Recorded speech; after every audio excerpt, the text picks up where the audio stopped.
Bir lay lay çal əziz anayım, xoş səsinə qurban olur.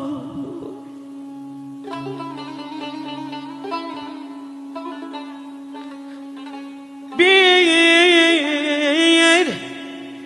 lay lay çal əziz anayım, xoş səsinə qurban olur.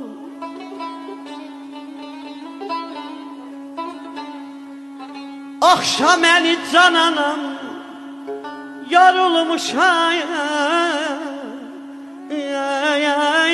sığalına qurban olur.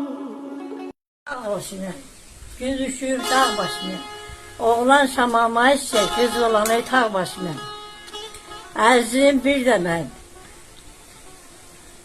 Bir də mən, itirmişəm bir də mən. Ömür azaldı, gün keçdi. Ömrü azaldı, gün keçdi, cavan olmaram bir də mən.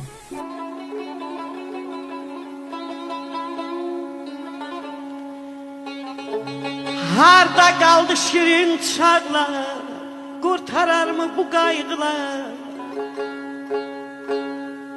Harda qaldı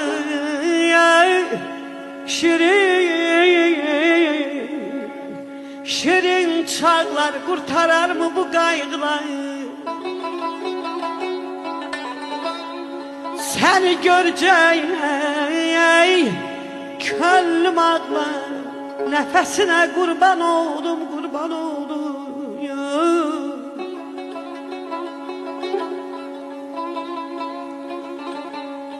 Söyləməyib dərd qəminlə, pay ayırdın sevincinlə.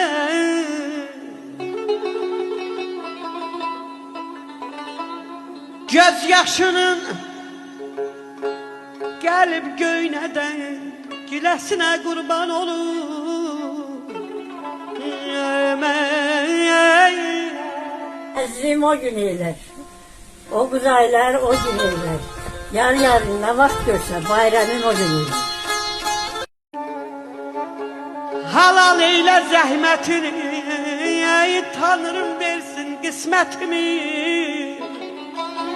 İlham deyər qamətini, kölgəsinə qurban olur.